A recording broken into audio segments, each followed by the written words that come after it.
age inspired it.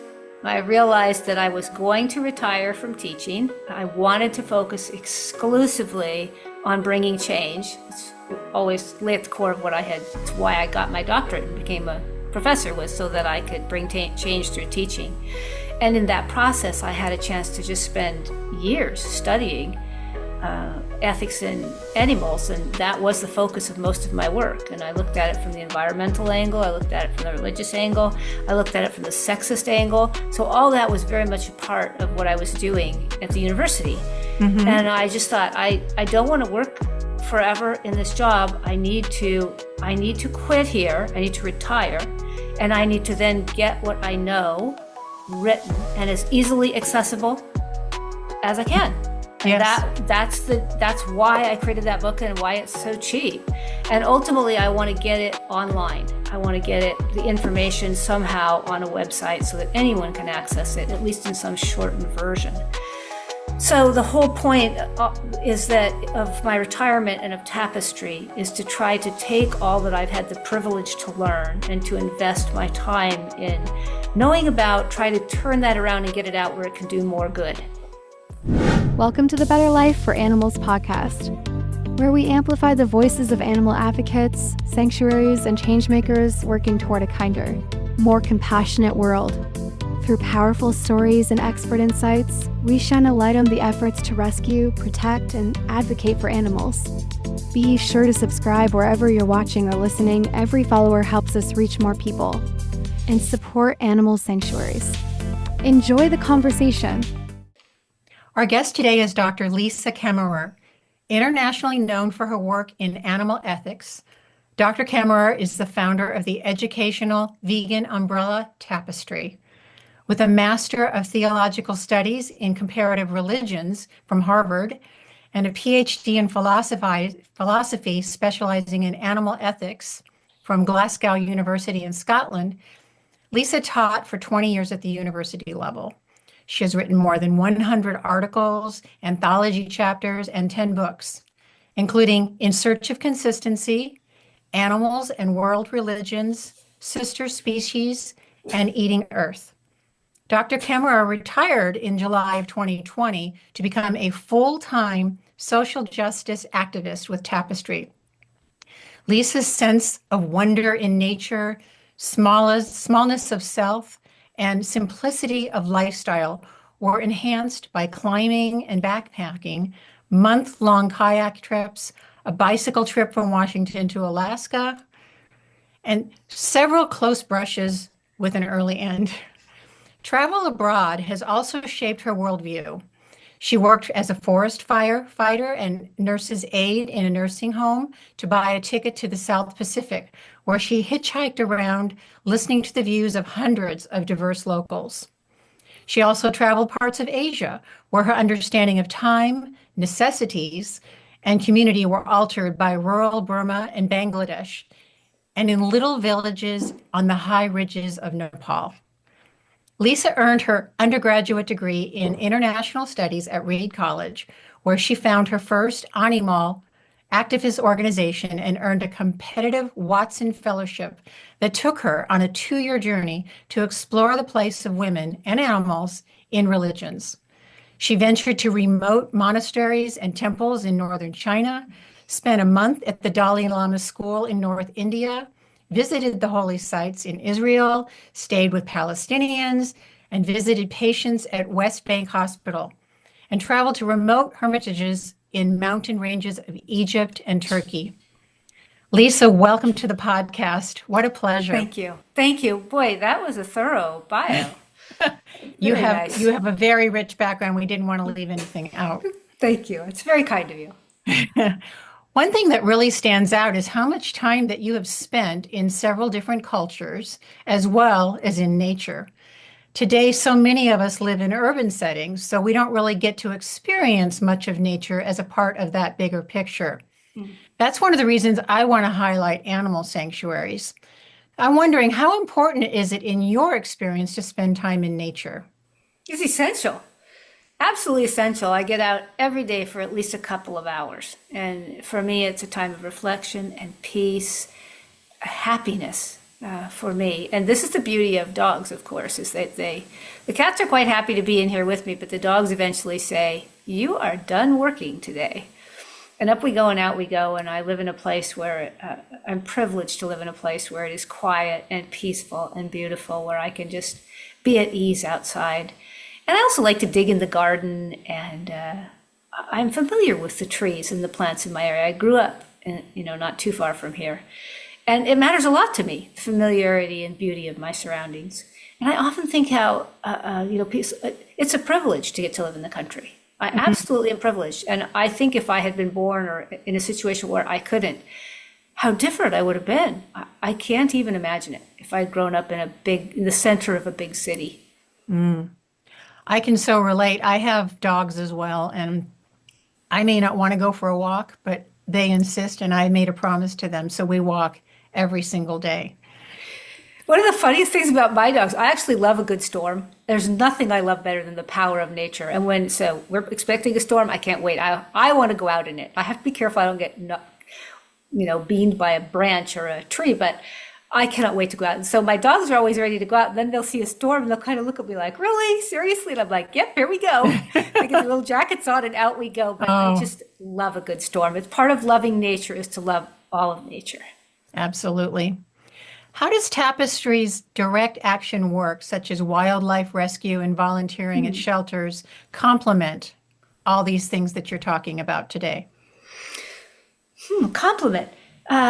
It's a very interesting question. I never thought about it. All I thought about is, well, for example, right now, here on the coast where I live, there's an initiative to have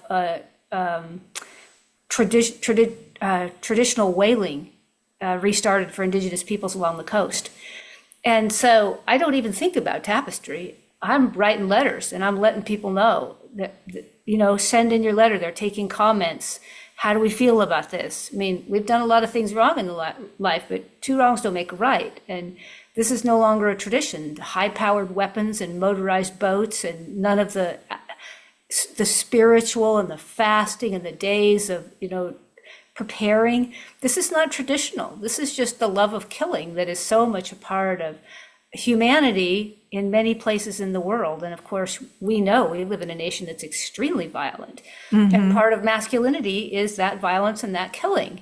And I can especially understand how a tradition that people that have been oppressed may tend toward that to try to regain whatever it is that's lost when you're oppressed. But this is not the way. So I never really thought about how this fits with Tapestry. This is just something that I have to do. It's here, it's around me, it's immediate, it's my responsibility. I suppose how it fits with Tapestry is it's a nice complement in as much as a lot of it is up and about, like as you say, the rescuing of wildlife. When I'm out walking, it is not uncommon on the beach to find a bird that needs help. And I will do whatever it takes, whether it's go in the ocean and get wet or run as fast as I can in my old carcass and try to grab them and get them where they need to go. There's a rescue not too far from here. And I think other people also know they can contact me and I will drive them. I'll do the transport. I'll come out. I'll try to catch them. I'll try to help. So again, I've been doing that my whole life. It really, the only thing it has to do with Tapestry is that now Tapestry is an organization that through which I do my scholarship. And so all of the other activities, the local shelter that I help out at, and really doing this, I guess there's one thing that was a stretch for me, a vegan initiative that I did locally that I call the Hospitality Challenge. And I very much a hermit. I hang out with my computer and my books and I get a lot done. But I hastened into town and I met with people in restaurants and I tried to get everybody to put an item, a vegan entree on their menu and to have a price so that people didn't have to come in and wonder or barter or ask. They could see the menu, and one restaurant added a whole vegan menu, the Thai place. So it was very rewarding, and it was remarkable how just in that couple of months of work, our town is just so much more vegan friendly for visitors when they come and for locals. So I guess that's an initiative that works with Tapestry, and that Tapestry pushed me to do that. Okay. I got to say, I loved that part of Tapestry because that's something I like to do as well. If nothing else, then I like to fill out the comments after having eaten somewhere, and they asked me what they could do better, and I put more vegan options. And it actually works, I'm Yes. pleased to say. There you go. And it wouldn't matter if Yeah. you had a group or not. It's something you do because it's the right thing to do and because you're an activist at heart and you can't help Yeah. it. And if we don't say something, nothing changes. That's right. Exactly. Well, I want to thank you for writing Amore. This is a really excellent book. Pleasure. And I Thank think you. I heard you say, and I agree, that it's concise, it's to the point, it's good for activists to be able to go over, the main issues of the day. So I thought we would spend just a minute going over what each one of those letters stands for, which, if you wouldn't mind. Not at all. So A is for anymal. Anymal being any animal other than the speaker. So since I'm human, it's every other species. Just in brief, it's something I use. It's a tool for writing that makes it much easier than writing other than human or non-human, which is also, it just isn't true. I'm an animal too, so I just am not going to use the word wrong. And I don't like othering or nonning, so animal. So it's the suffering. The first one, A, is the suffering of animals. M is the medical reasons. O is oppressions, and that's a wide-ranging one. R is religions, and E is earth or environment. So amore, which of course means love in Italian. Absolutely. You're listening to Better Life for Animals podcast. Our mission is to amplify the voices of animal advocates, sanctuaries, and changemakers working toward a kinder, more compassionate world. But we can't do it alone. We need your help. First of all, go ahead and subscribe to this channel wherever you're watching or listening. And then get involved by visiting betterlifeforanimals.com. That's betterlifeforanimals.com. Be sure to check out our blog, learn more about incredible sanctuaries, and explore our book section, where 100% of net proceeds from book sales are donated to sanctuaries. Every action you take helps to make a difference. And remember, subscribe to this channel. And now, back to the show. If you're just joining us, we're speaking with Dr. Lisa Kemmerer, and this is Better Life for Animals. Love it. So tell us what inspired the creation of Tapestry of Peace, and how has its mission evolved since its founding in 2018? Age inspired it. I realized that I was going to retire from teaching. I wanted to focus exclusively on bringing change. It's always lay at the core of what I had. It's why I got my doctorate and became a professor, was so that I could bring change through teaching.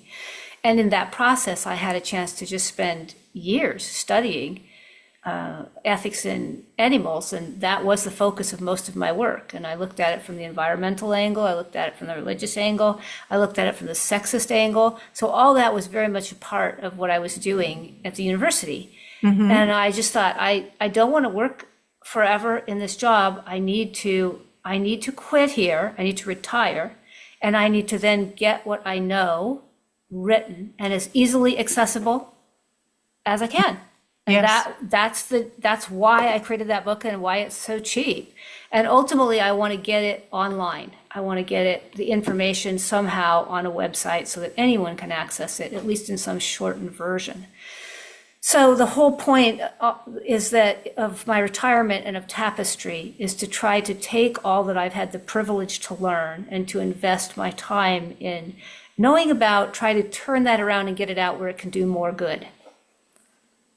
Well, I love your website. I've spent a little bit of time digging in, and I see that there's so much rich information there, and some of it that I'm not all that familiar with, actually. But you talk about how important religion is in vegan life, and how oftentimes that is the one thing that people will listen to, and you can change hearts and minds. So that really has intrigued me. So I was wondering if you would be willing to go over each major religion and just give us a short understanding of what might change the hearts and minds of somebody of that faith. Because I have friends who have said to me, well, that's not what I believe. Yeah. And I haven't had the tools to actually take that conversation on. I just find myself upset inside. So I Yes. want to work through that. And I love this, if this is such an important area, because whether you consider yourself religious or not, so much of our life is informed by Yes. the language of religion. So I thought we would start with Christianity. I saw a lot of information in there about, how, you think of Jesus and how, he wouldn't want to hurt anything. And yet, Christians have, they live by the golden rule unless they're not. So I wonder, how I find the Bible can be so manipulated to do so Yes. many different things that Yes. sometimes I just go, okay, whatever. I'm going back to the golden rule because that just seems simpler for me. But for those people who are really informed in their Bible and they really understand and are committed to their faith of Christianity, what would you say to them? Because you're talking about, loving your neighbor, always showing compassion. And then as I think it's mentioned, then we break afterward and we all go have, pork and beans or, fried chicken sandwiches or something. And it's like those two just don't go together. What would you say? First, I think the reason you feel frustrated by those experiences is because you know full well that what they're doing is not okay. And they don't know it. And that is the beauty. I would say that religions are the most neglected avenue of work in our movement, and they have been for decades. And the reason is because many people, like yourself, became frustrated with religions and just walked away. And when you walk away, you can't bring change. You have to stay around. And you also have to know a lot. You can't bring change. This is the beauty of religions. If you know the texts that are supposed to be guiding the lives of those people of that religion, you hold the key. And it's not true in anything else. It's not true. Let's say somebody says they care about health and you point out how they're killing themselves with dairy. They can say, I don't care that much. Now, you tell a Christian that they are breaking their deepest commitment to their religion, you let me know if anyone tells you they don't care. I've never had that happen. So I worked in Montana, which is a very conservative place. And it was there that I discovered that it really works. You can live in a ranching cow town. And if you understand the religion of the people you're talking to, you can bring a lot of change. Because at the end of the day, they are called to care and they do care. But you do have to know their scripture. And you really don't have to know a lot. I mean, there's a few things that they know they're dependably going to say. The Old Testament says we can eat animals. Well, it's true. Did you notice that it says the fear and the dread of you? Did you notice that God created a vegan world? Did you notice that this isn't really what God preferred? And do you not care about that? Do you know you have a compassionate deity, right? To which they'll nod. Then you could say, well, what you're doing is unnecessary. You don't need to do it. And it's in here. And the other thing is they're missing information. So you need to tell them, even just tell them, take one like dairy. Just tell them about the forced impregnation, the calves, how the calves are taken away, and use the word mother and motherhood so that they can relate to that and how cruel that is. So you have to inform them a little bit about what's going on with the environment, if that's what they care about, or their health, if that's what they care about, or their children's health, if they're parents, or just about compassion and what's going on with animals. So you need to know first just the basic stuff of the movement. And then with the 5, if you know which angle is the person is most interested in, it helps a lot. They care more about their health, their kids, the world around them. And then the other picture is knowing their religion.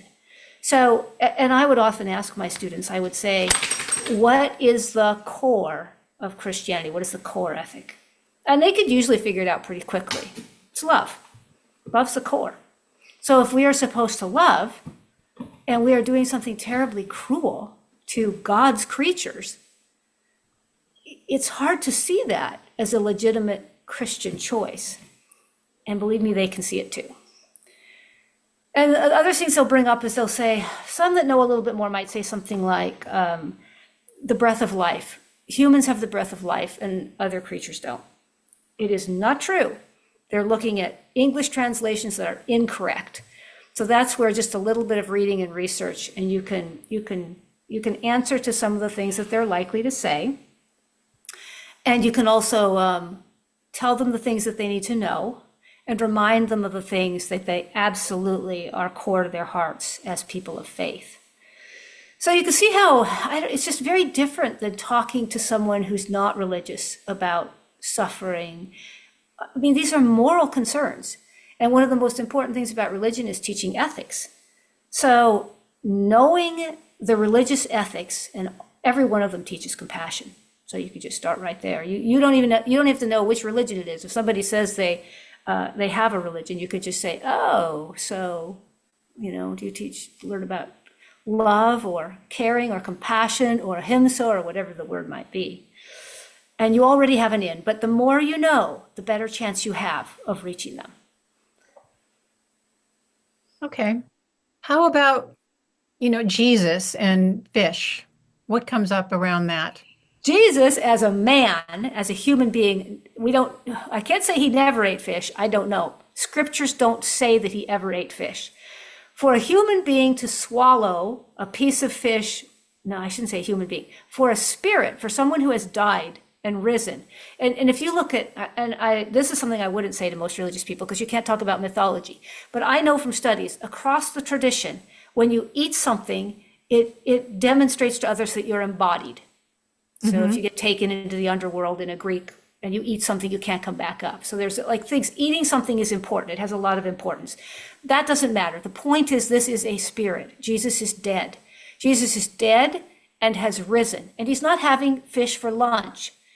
He takes a piece of a fish that's already dead, and you have the sense he could have grabbed an apple, he could have grabbed a nut, he could have grabbed anything. He grabbed something that is there to show them, I am embodied by eating and swallowing a piece of food. So I'm more than willing to say that the spirit, Jesus, already dead, swallowed a piece of fish to demonstrate that Jesus was alive. But to go from that to say Jesus ate fish, that's not in there. You can't get there from what's written. You can sure try, but you're not going to get there. But what you can show is, and this is too, then you want to move to contemporary times. You want to say, let's say that Jesus did teach that it's fine to eat fish. Okay, I'll say that. That's fine. Let's go there. Let's say that. Now, let's look at the environment. Let's look at bycatch. Let's look at what we've done to our seas. Let's look at the starving penguins, the starving whales, the fact that we've wrecked these ecosystems, the extirpation and extinction inevitably of certain species because so many of us are eating so much fish.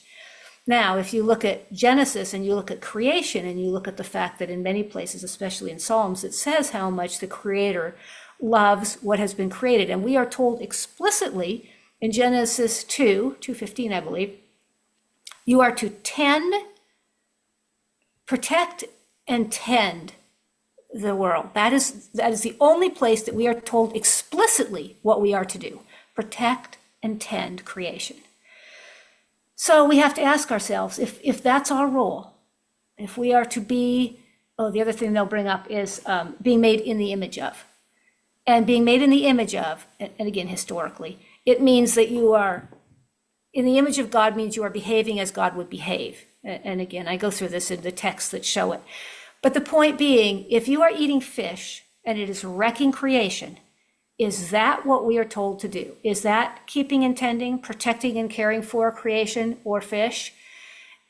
So you can't defend it. And of course, the other thing you could say is you could bring in health, that fish have mercury in them, and it's known to especially harm the young in the womb. But mercury in no levels is acceptable in the human body. So there's health issues, there's the environmental issues, and there's the fact that fish are sentient. And then you go back to scriptures that tell us to take care of ourselves, take care of the world, and be kind. Now you tell me how you get from Jesus taking a morsel of fish and swallowing it to show that he's embodied, to wrecking our seas and our earth and causing that much suffering. And fish, of course, are just hauled out. They're left to die on the decks. I worked in a fishing boat for a week, and it was just an absolutely horrific experience. The hooks would catch birds that would go down and drown. And I mean, the reason fishing harms birds isn't just because you're taking the fish that they depend on, it's because many of them drown on the ends of those hooks because it looks like a little fish. It's supposed to catch the big fish. So all of these things are things that you can bring in to talk to Christians, and they are called to care. This is the beauty of Christianity. They are called to care, and they are called to love, and they are called to, as Jesus showed. They're called to an expansive love, not a closed love, a bigger love. Take in the Samaritans, take in the poor, take in the lepers, take in those who are not Jews, take in the Gentiles. So all of these things point to expanding our hearts, caring about things we haven't cared about, and really looking at what scriptures say. And they tell us to be kind, to be merciful, to be generous. Okay, so here's another one. You talk to the Christians about, with regard to generous and sharing. When you eat the grains, when you eat the grains directly, you can eat, I mean, how many bags of grains can you eat compared to a cow? Cows eat an absolutely tremendous amount of grain compared to us. So when you feed all that grain to the cow, and the cow is growing up and romping and growing hair and horns and hooves and doing cow things, having a cow life, at the end of the day, what you're left with to eat nutritionally, so many of the calories are lost from that grain, all of the roughage is lost, much of the protein is lost, much of the nutrients are lost. So if you care about hunger in the world, we need to take the grain, stop breeding cattle and pigs and sheep and goats and turkeys, and send that grain to the people that are hungry and make sure that they have something to eat. It will go so much farther. And I don't remember what the stats are, but I actually did the math on it. And I think in 1 week, a dairy cow, a lactating dairy cow, because it takes so much energy to produce milk, it eats as much grain in 1 week as one human in a year, I believe. I'm not positive, but it is remarkable the amount of grain that they can consume. They're giant, they're very big. Right. Dairy cattle in particular are huge. Yeah, well, I was at a sanctuary recently and I was amazed. They're taller, their backs are taller than my whole body. Yes, yeah, that's right. It was You because they don't normally realize- get to be that big, do they? That's right. They're killed after 6 years, generally Yeah. 5 or 6 years. This is just such valuable. I'm loving this. Thank you so much for that information. Can we move on to Judaism? Absolutely, yeah, and of course I've covered it. Those Old Testament scriptures. And what's interesting is the Jews are a little more familiar. They don't have the English translations messing with them as much as Christians do. So, for example, they tend to know Nefesh Chaya. They know that the breath of life is given the same to all living beings. So that's not the kind of argument you will get from them. You may get something like it's kosher, and to which you could say, well, I'm not so sure when you look at what's actually going on, and when you look at how the cattle are treated, and when you look at the idea that you're not supposed to cause harm, that these are teachings of the tradition. And when you look again at Genesis 2, that says you are here to tend, to protect and care for creation as I would do. That is what God commands us to do. And again, they don't argue in the same ways that Christians do generally. In my experience, they're a little more familiar with their texts. And if they're not following that, they'll often own it, which there's more of an understanding, I think, of their faith. That's just my personal experience with the people I've talked to. I'm sure it's not true across the board. But again, it's largely the same arguments. You look at Genesis, you look at the core ethics, and it's hard to get to where we're at with harming other humans, other living beings, and the planet and our own health. The tradition does not encourage any of that. Very good. Let's move on to Muslims. The Muslim tradition, in their text, I would say of all the texts, it's the Quran has more in it that explicitly says that it's okay to eat animals. But I will say they have just as much that says that is outdated and it's no longer okay. It says repeatedly in different places, I've given you all of this to yours to use to eat, whatever it is. But it also says zakat, you're supposed to share. And again, the information about when you're eating grain, you are not sharing with your neighbor. So that's a very fundamental teaching. And luckily, the Prophet was compassionate. And there are quotes. So the Quran is the most important text, and Hadith is the second. And those are the sayings of the Prophet. So it's a tradition of handing down what the Prophet has actually said.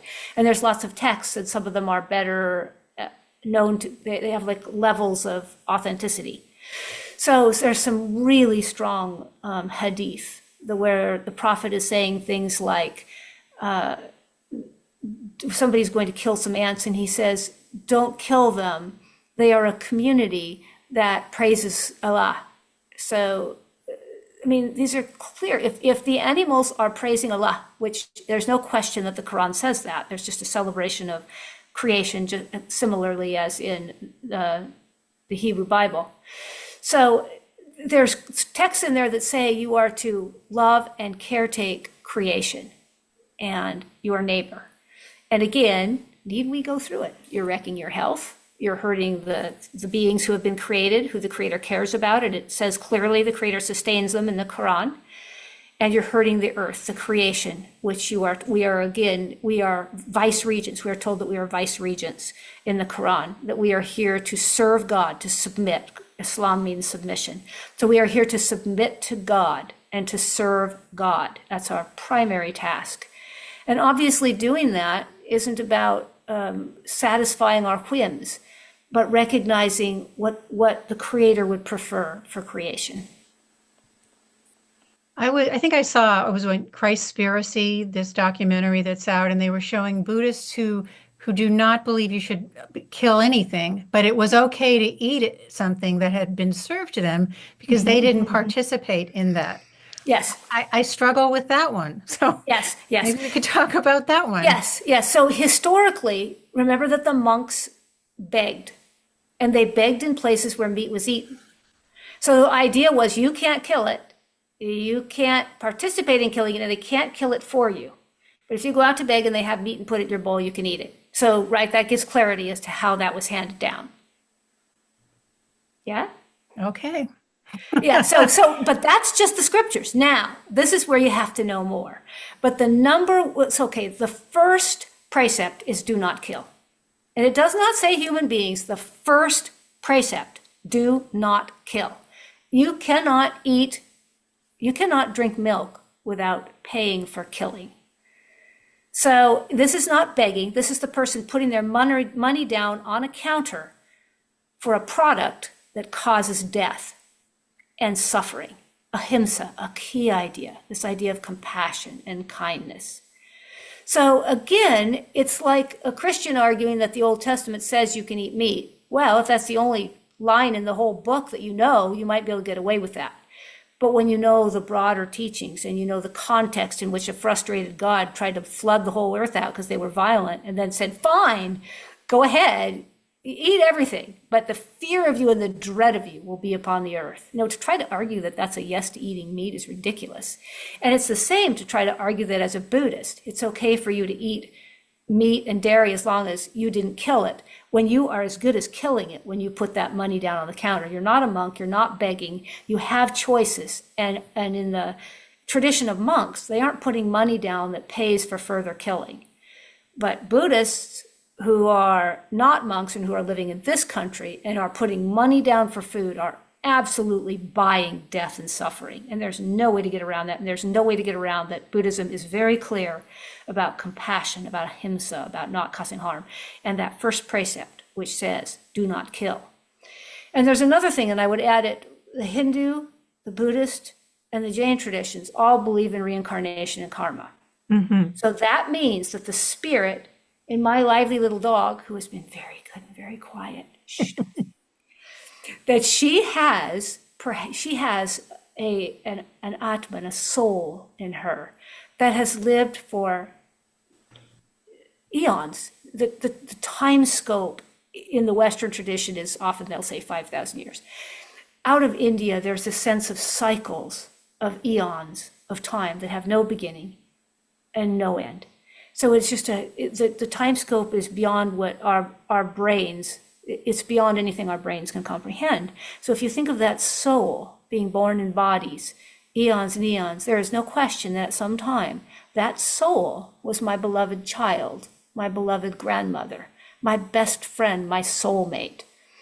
So when you kill a sheep or eat an egg and torture the hen to get there, you're doing that to a soul that you at some time loved, and that has been part of your family, and in the very real sense is part of your extended family, that all things are connected and interconnected, and that the sense of reincarnation, of karma, and rebirth of souls means that we're all connected. And so again, to argue that in Buddhism, as long as you don't kill it, you can eat it, it just leaves out so many of the teachings that just make it real clear. No, you can't. You really can't. I mean, if you want to fool yourself, you go right ahead. Karma, this is the beauty of karma. It's like gravity. You jump out of the window and you're not going to go up just because you wish you did. So if you're inside that tradition and you believe in karma and reincarnation, and you are causing and you are paying and therefore causing all that suffering and death, it's going to come around. It is just that's so deep, and it really has a connective feeling to it, because I agree with you that we all want community, we all want to belong to something, and that's what religion so often can provide, and unless it's not, you know. So I appreciate the explanation. I really think that could help a lot of people look at their beliefs a little differently, you know, and maybe make the most, let's just go with the compassionate choice, you know, especially we don't have to make a different choice. Just write on a very piece of fortunate. paper. We are, that's right. You just write on a piece of paper the 5 core, or the 3. Let's just go with 3 simple ones. They're the most important morals or ethics of your tradition. Every one of them will tell you not to eat flesh, dairy, and eggs because you are harming other living beings and because you have other choices. One of the bright spots in the religious traditions is the Jain tradition, and it was born at the same time of Buddhism, and it is in the family of Hinduism, of the Indian traditions from North India, and born around the same time, 500-600 BCE. So the Jain tradition is very clear. It's karma, reincarnation, ahimsa. And they don't fudge. They don't play games. They don't say, well, if you didn't kill it, and well, over here it says, you know, that we could interpret this word to mean that the Buddha ate a piece of meat when he died, which is one of the arguments. They're just very clear.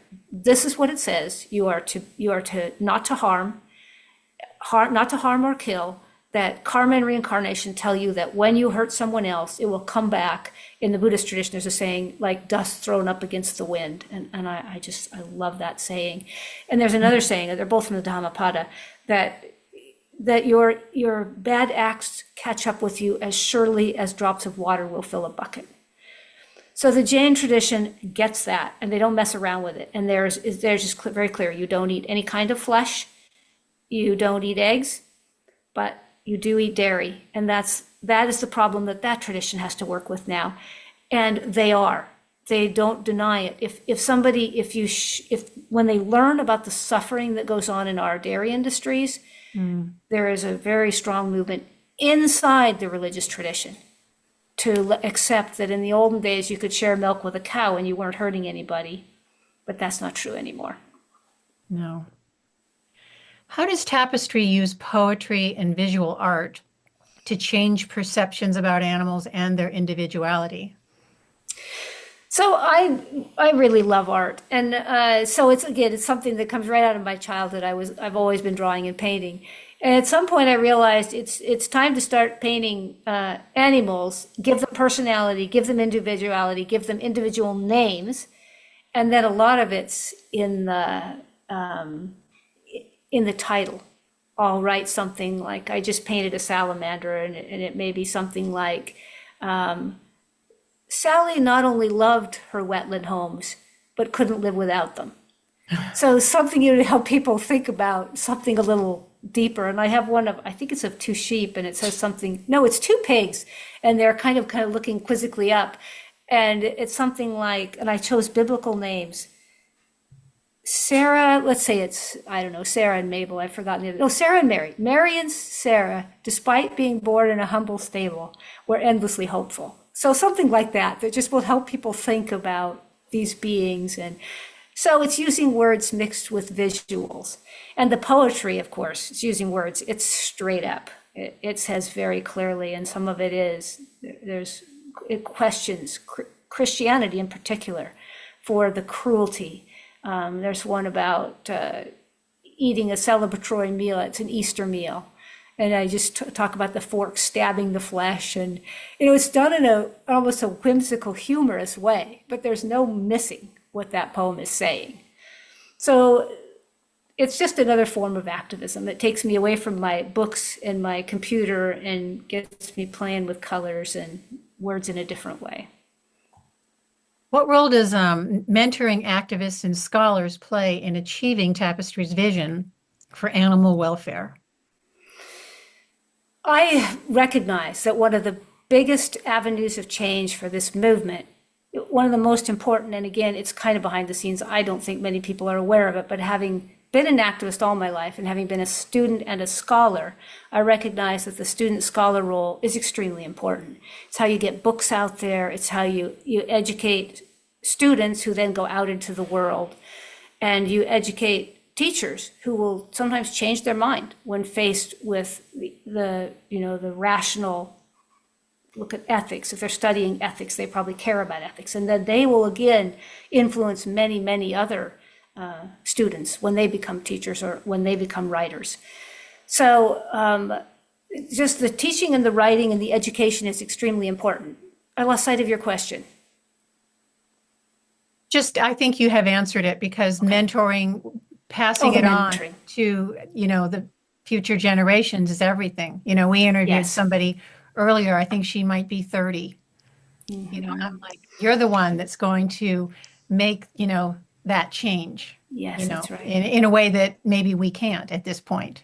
So I'm all about, as I know you are too, educating, pointing little things out to children who would then think twice before they would make that, thoughtless choice, of why would I want to do that when this animal has feelings just like I do. This is one of the smart things that PETA does. It has the PETA Youth. It knows that if you can change a 10-year-old, you may have decades of that person not only living differently, but touching other lives. So yeah, that's extremely important. And I know that in my time in Billings, if you add up teaching there for 20 years, I don't know, let's say I had 150 students every semester. It's not that big a town. It's not surprising that Billings was the first town to have a vegan restaurant. And it didn't survive, but they had a vegan restaurant before, just it was ridiculously early. And when I first came there, I didn't have students that knew what vegan was. By the time I left, I never had to tell people what vegan was. So in a smallish community that was very ranching oriented, wouldn't have been my first choice for my personal health and happiness, but it really gave me a chance to bring a lot of change. The Buddhists have a saying, don't throw your seeds on the gravel, try to sow them on fertile ground, right? Put them where they'll grow. Yes. And I wondered if it was a mistake going there, but I don't think so. You can see it both ways. If I'd had a bunch of Oregon students, they would have taken the ball and really run with it. So I don't know, but I'm sure aware of some of the lives, and I still have students who are in touch with me in very touching ways that they'll call when they're in a crisis, or when her father committed suicide and she said the church was making him out to have done something sinful. And just to talk about a moment of crisis where she's trying to make sense of this. So that's touching lives. Whether or not she's vegan, it's touching lives. It's compassion and it's caring. And for me, that matters in and of itself. You brought religion up again. It's so prevalent. Mm-hmm. I just think it's fabulous that you are tackling this one. And as you said, it's the area that is perhaps underserved. And perhaps that's going to be the key, because we're all looking for that key that's going to shift it, from 2% or whatever number we are to maybe 10%, where we can have some impact. And next thing you know, it's just like, we don't smoke anymore. We don't eat meat anymore. We don't harm anymore. It could, I believe, and I'm sure you do too, it can happen. Yes. And if you can change somebody's opinion, and more specifically, their heart, their emotional, intelligence, then it can happen now. Yes. It's a piece of the puzzle. We need it. You can't leave it out. You can't get the whole picture. No, I see that now. I see that. I'm going to be listening to this podcast over and over because I want to become versed in what you just shared. It was just a real gem. Thank you so much for that. Sure. There's a book, the book that I wrote on it is called Animals and World Religions. So it's out there in a book form. I'm working on a website that is going to give this information free to the world. So that's the project I'm working on now. I will let you know when it's out there. Currently, I have Christianity written up and I have Judaism written up. So let me know. I can also get you those if you. Okay, I'm very interested and I would love to have you back when we can talk more about this. This has just been such a pleasure. Is there anything else that you would like to share? Any way we can help you? You are, and thank you. And that's what I want to say. I can't do podcasts. I can't even record it. I just appreciate you. Thank you. It's another kind of a puzzle that needs all the pieces. And we are both pieces in that puzzle. And my word doesn't get out very well unless I have people like you that care about what I'm doing. So thank you. Well, thank you. Thank you so much, Lisa. Why don't you tell us how we can find you? LisaKemmerer.com, and that will turn you around and send you to Tapestry of Peace. I think it is the Tapestry website, but LisaKemmerer.com, LisaKemmerer.com. And because it's my name and it's what people are more likely to know, it's easy to go there and find your way to the Tapestry website. And from Tapestry, you will be able to access some of the religious things that we're talking about. And the Animals and Religion website is up there. It just isn't filled in yet. It has a couple of segments filled. Okay, well, what is up there is gorgeous. Thank you. So I encourage everyone to check it out. So this has been a wonderful conversation with Dr. Lisa Kemmerer, and I'm Cheryl Moss with Better Life for Animals. Thank you for joining us on the Better Life for Animals podcast. Together, we can create a world where all beings are treated with dignity, respect, and care. If you enjoyed this episode, be sure to subscribe, rate, and review wherever you're listening. It helps us reach more people and spread awareness about the incredible work happening in animal sanctuaries. You can also share this episode with friends and fellow advocates to keep the conversation going. Until next time, keep speaking up, taking action, and making a difference for the animals.